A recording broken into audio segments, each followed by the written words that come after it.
Service level agreements are used by organizations to manage the levels of service expected from the IT and to ensure optimal maintenance of critical business systems and services. To create service level agreements that provide request management capabilities, click New in the Details tab. Specify details such as name, time zone, and the service level manager who will monitor the performance of the SLA. In the Targets tab, configure the SLA's priority, response, restoration, and resolution time.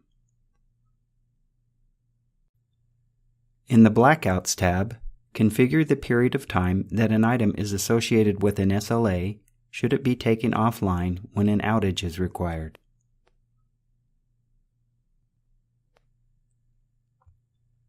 In the Workflows tab, assign a workflow that you want to associate with an SLA, and then click Done to complete the process of creating SLA.